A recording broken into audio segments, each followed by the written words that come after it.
બોલો હર્ષિદ માતા કે, ભગવાન બિરસા મુંડા કે. આજે અખાત્રીજ છે. અહીંના નર્મદા જિલ્લાના ગરુડેશ્વર તાલુકાના તમામ લોકોને અખાત્રીજની ખૂબ ખૂબ શુભકામનાઓ. આપણે સાક્ષાત ટેબે સ્વામીજી મહારાજની જ્યાં ચેતના બિરાજમાન છે એવા ગરુડેશ્વરની પવિત્ર ભૂમિને વંદન કરું છું.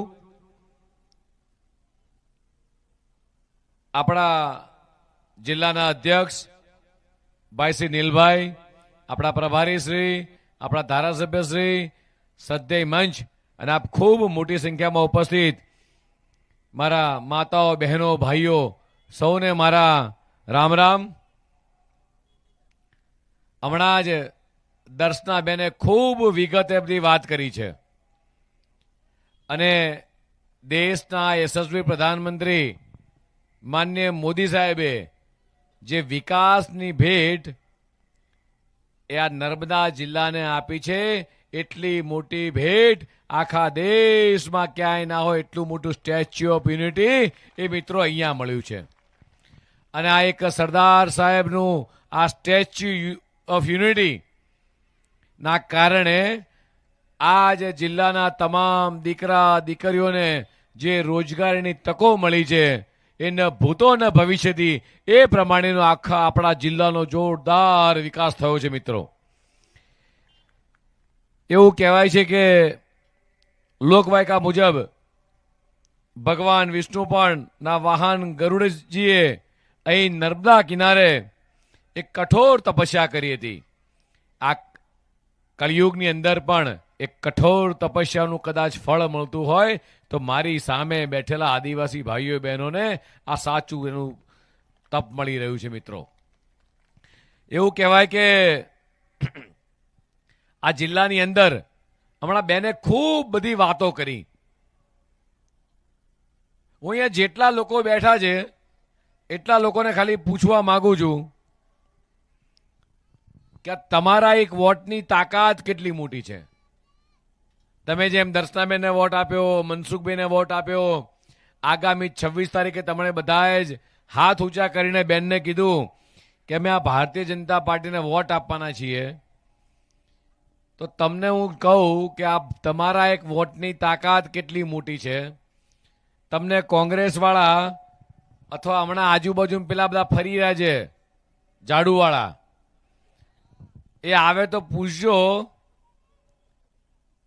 કે દેશના પ્રધાનમંત્રી માનનીય મોદી સાહેબે અને ગુજરાતના મુખ્યમંત્રી માનનીય ભૂપેન્દ્રભાઈ પટેલ સાહેબે આ મારા આદિવાસી ભોળા ભાઈઓ બહેનોને જે લોકો છેતરવા આવે છે, જે સોશિયલ મીડિયાના માધ્યમથી રીલો બનાવીને છેતરે છે, જેવી રીતે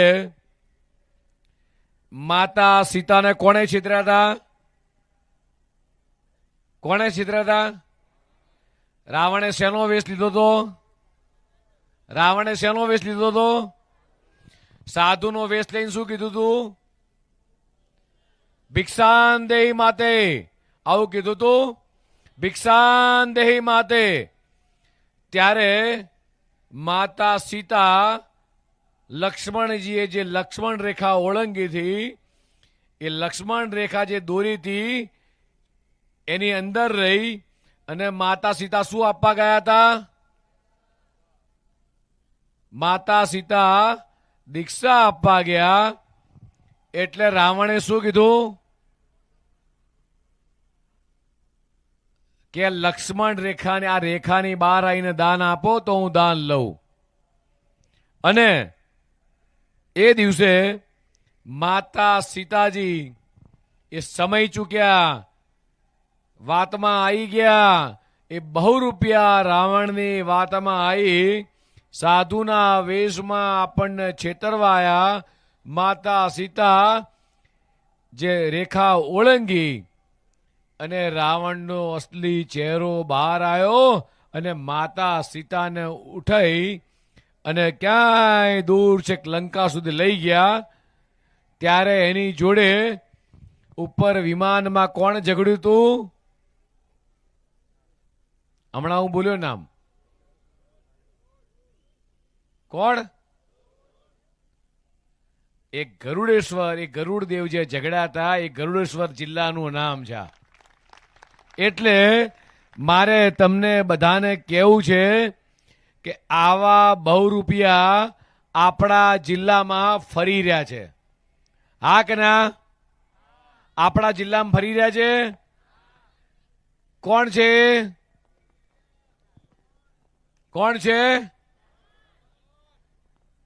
તો એવા લોકોથી છેતરાતા નહીં અને તમારા આંગણે આવે તો કહેજો કે અમારા દીકરા દીકરીઓને નોકરી આપવાનું કામ આ ભારતીય જનતા પાર્ટીની સરકારે, આ ફૂલવાળી સરકારે કર્યું છે. હા કે ના? અમારા ઘેર અમારો દીકરો દીકરી ઘરમાં કોઈ મોભી બીમાર પડે, અમારે રાતે 12 વાગે અડધી રાતે હોસ્પિટલ લઈ જવાનું થાય તો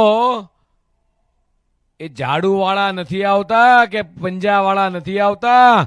આ કમળવાળાએ જે આયુષ્યમાન કાર્ડ આપ્યું છે દેશના પ્રધાનમંત્રી માન્ય મોદી સાહેબ, એ ₹10 લાખનું કાર્ડ લઈ અને અમારી સારવાર કરાવવા માટે આ ભારતીય જનતા પાર્ટીની સરકાર એ અમારી દેખરેખ રાખે છે. અહીંયા જેટલા મારા ખેતીવાડી કરતા ભાઈઓ બહેનો હોય એમને મારે પૂછવું છે કે દર વર્ષે એટલે દર 3 મહિને તમારા ખાતાની અંદર કિસાન સન્માન નિધિ વર્ષે ₹6000 એ બિયારણ લાવવા, ખાતર લાવવા એ દેશના પ્રધાનમંત્રી માન્ય મોદી સાહેબ આપે છે. કોણ આપે છે? માન્ય મોદી સાહેબ. મારે પૂછવું છે અહીંયા ગાડી કે જે લોકો માથે આકાશ નીચે ધરતી તાડપત્રીમાં રહેતા હોય, ઝૂંપડામાં રહેતા હોય, કાચું ઘર હોય, હાલ ગામડે ગામડે પાકું ઘર હોય, પીએમ કિસાન પીએમ ઘર અંતર્ગત આપણને આવાસ આપવાનું કામ કર્યું હોય તો આપણા મોદી સાહેબે કર્યું છે, આ ભારતીય જનતા પાર્ટીએ કર્યું છે. આ તમારા એક વોટના કારણે આજે એવું કહીશ કે કદાચ ઘરમાં કોઈક બીમાર પડે, તમારે ગાડી નથી, તમે ખાલી મોબાઈલની અંદર 108 એમ 108 નંબર દબાવો કે ભાઈ મારા ઘેર મારો દીકરો કે દીકરી કે પત્ની કે મારા પતિ બીમાર પડ્યા છે, એટલે ટો ટો ટો કરતી ગાડી આવે, 108 તમને હોસ્પિટલ લઈ જાય. આ સેવા આપવાનું કામ આ ભારતીય જનતા પાર્ટીની સરકાર કરી રહી છે. એવી જ રીતે મારી માતાઓ બહેનો અહીંયા બેઠી છે, મારે એવું કહેવું છે કે તમે એક વોટ આપ્યો, આ વોટની તાકાત કેટલી મોટી છે. અત્યાર સુધી આપણે ચૂલાની અંદર ધુમાડા ખાઈ ખાઈ આપણા ફેફસામાં ધુમાડા જતા હતા, રસોઈ કરતા હતા. દીકરો કે દીકરી ભૂખ્યા થયા હોય, ઘરવાળા આવ્યા હોય, એમને ભૂખ લાગી હોય, આખો દિવસ મજૂરી કરીને આપણે થાક્યા પાક્યા આવ્યા હોઈએ અને પછી ચૂલો હળગાવવાનો, લાકડા ભીના હોય, ચૂલો હળગે નહીં, છોકરા ભૂખ્યા સૂઈ જાય. આ પરિસ્થિતિમાંથી બહાર કાઢવાનું કામ કર્યું હોય. મારી માતાઓ બહેનો અહીંયા બેઠી છે, મારે પૂછવું છે કેટલાના ઘેર ઉજ્જવલા યોજના ગેસના બાટલા છે? ઓહો હો બધાના ઘેર ગેસના બાટલા છે. તમારા ઘેર નથી ભાઈ? હાથ ઊંચો કરો ભાઈ, બધાના ઘેર ગેસના બાટલા હોય તો. આ ગેસના બાટલા આપવાનું કામ આ ભારતીય જનતા પાર્ટીની સરકાર, આ દેશના પ્રધાનમંત્રી માન્ય મોદી સાહેબે કર્યું છે. મિત્રો, એવી જ રીતે આપણો એક વોટ એ માતાને, નવજાત શિશુને, માતા કોઈ પણ માતા એને પ્રેગ્નેન્ટ રહે એ દીકરાની સારવાર, માતાની સારવાર રાખવાનું, પૌષ્ટિક આહાર આપવાનું કામ કરતી હોય તો ભૂપેન્દ્રભાઈ પટેલની સરકાર, ભારતીય જનતા પાર્ટીની સરકાર કામ કરે છે.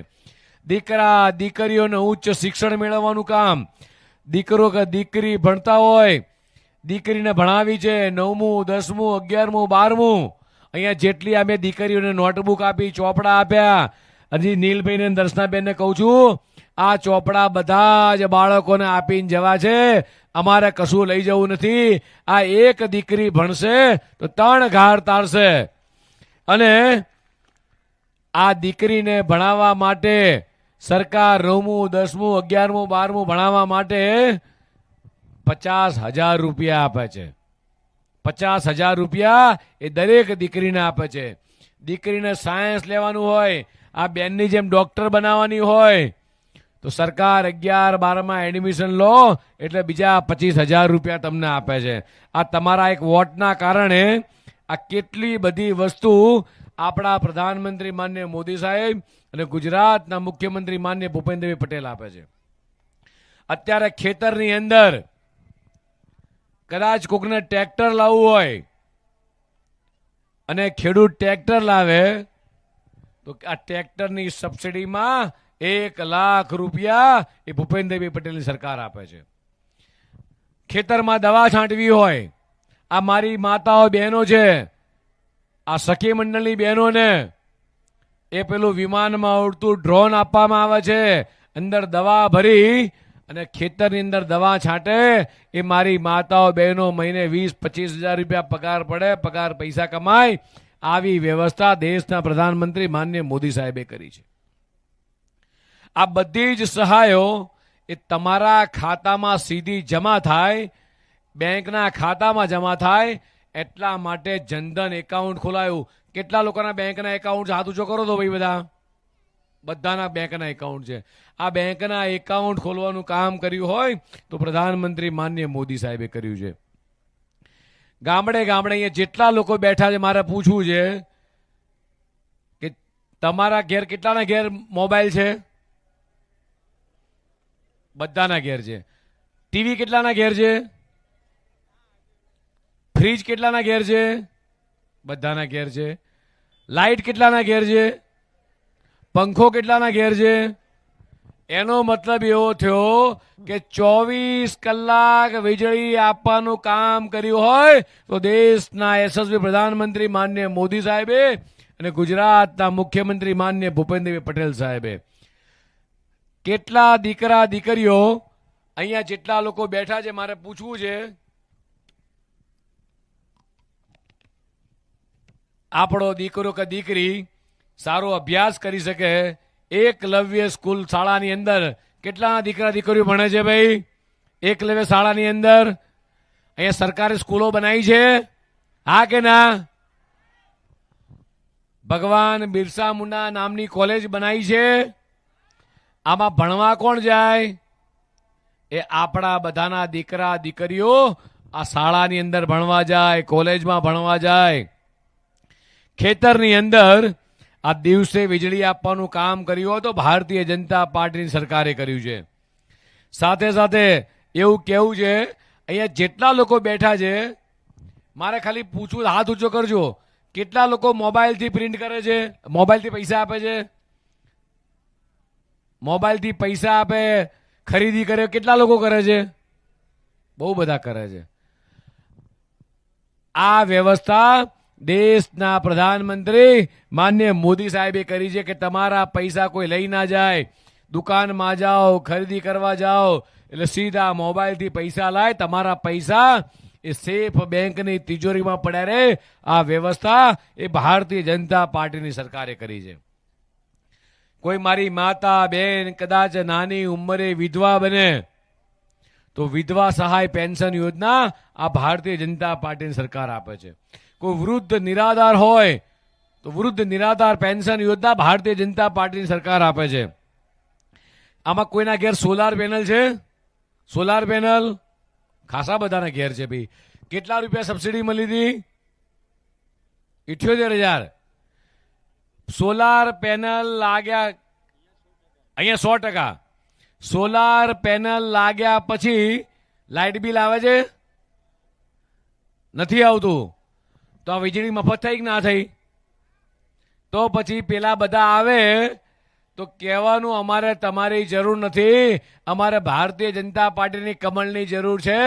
અમારા પ્રધાનમંત્રી નરેન્દ્ર મોદી સાહેબ, અમારા મુખ્યમંત્રી માનનીય ભૂપેન્દ્રભાઈ પટેલ સાહેબ, અમારા સાંસદ સભ્ય મનસુખભાઈ વસાવા, અમારા બેન દર્શનાબેન, અમારા તાલુકા પંચાયત, જિલ્લા પંચાયત, નગરપાલિકા તમામ લોકો અમારી ચિંતા કરે છે. અમારો દીકરો દીકરી સારી સ્કૂલમાં ભણે, અમારો દીકરો દીકરી સારી કોલેજમાં ભણે, અમારા ખેડૂતોની ચિંતા, મહિલાઓની ચિંતા, અમારા આરોગ્યની ચિંતા, અમારા ઘેર ચકલીમાં પાણી આવે આની ચિંતા ભારતીય જનતા પાર્ટીની સરકાર કરે છે.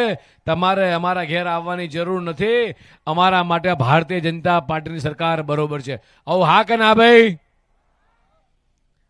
આ જેટલી વાતો દર્શનાબેને કરી, જેટલી વાતો મેં કરી, આ નીલભાઈએ કરી. કેટલા ઉમેદવારો હાજર છે અહીંયા આગળ? ભાઈ ઉભા થાવ ને, અહીંયા આવતારો ઉમેદવારો બધા. ઉમેદવારો કેટલા હાજર છે? અહીંયા આવતારો બધા.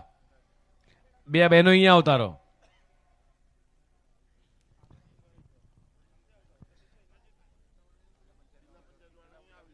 તાલુકા પંચાયત, જિલ્લા પંચાયત આવતારો ભાઈ જે હોય બાકી. આ બધા જ લોકો જેટલા ઉમેદવાર છે, આ બધા જ ઉમેદવારો એ તમારી વચ્ચે, પ્રજાની વચ્ચે સતત 5 વર્ષ સુધી એ સતત સેવા કરે છે. તમારી સુખાકારી માટે જેટલા ઉમેદવારો ઉભા છે, આ સતત. દર્શનાબેન તમે આવતા રહો ધારાસભ્ય તરીકે. નીલભાઈ તું આવતો રે. શબ્દશણભાઈ તમે આવતા રહો. ઘનશ્યામભાઈ તમે આવતા રહો. તમે સહકારી આગેવાન છો, તમે જ લોકોની સેવા કરો છો. આ જેટલા લોકો છે આ તમારા જિલ્લાના સ્થાનિક લોકો છે. તાલુકા પંચાયત હોય, જિલ્લા પંચાયત હોય, નગરપાલિકા હોય, તમારા એક વોટ આપ્યા પછી આ બધા જ લોકો 24 કલાક 365 દિવસ એ તમારી સેવામાં તૈનાત રહે છે. ભારતીય જનતા પાર્ટીમાં શક્ય છે. અને કોંગ્રેસ વાળાને પેલા બધા જે આવે છે ને એ ચૂંટણી આવશે એટલે આવશે, પછી ક્યાં જશે? ચૂંટણી પતી જાય પછી રામ રામ. એટલે એવા લોકોને હાલથી જ રામ રામ કરજો. અને 26 તારીખે ચૂંટણી છે. અહીંયા ઉપસ્થિત તમામ લોકોને અમારી વિનંતી છે કે ચૂંટણીના દિવસે જંગી બહુમતીથી વોટ આપી આ તમામે તમામ ઉમેદવારોને જંગી બહુમતીથી વિજય કરીએ અને ભારતીય જનતા પાર્ટીના દેશના પ્રધાનમંત્રી માનનીય મોદી સાહેબના હાથ મજબૂત કરીએ. નીલભાઈને કહેતો જઉં છું, અહીંયા જેટલા પણ મારા આદિવાસી ભાઈઓ બહેનો જે કહું છું કે માતા દેવમોગરા હોય, માતા હરસિદ્ધિ માતા હોય, માં નર્મદા હોય, આપણે બધાએ ભેગા થઈ અને આપણા નર્મદા જિલ્લાના તમામે તમામ કમળ એ માતાજીના ચરણોમાં આપવાના છે. હા કે ના? માતાજીના દેવી દેવતાઓને જે આપણે પૂજા અર્ચના કરીએ છીએ, કંકુ ચાંદલો કરીએ છીએ, ફૂલો કરીએ છીએ, એવી જ રીતે 26 તારીખના દિવસે કમળનું બટન દબાઈ અને રિઝલ્ટ આવે ત્યારે માતાજીના ચરણોની અંદર દર્શનાબેનને લઈ વાગતા ગાતા ઢોલે બેન આપણે માતાજીના ચરણોમાં આ કમળનું ફૂલ ચડાવીએ. એ જ અભ્યર્થના ભારત માતા કે જય, વંદે માતરમ.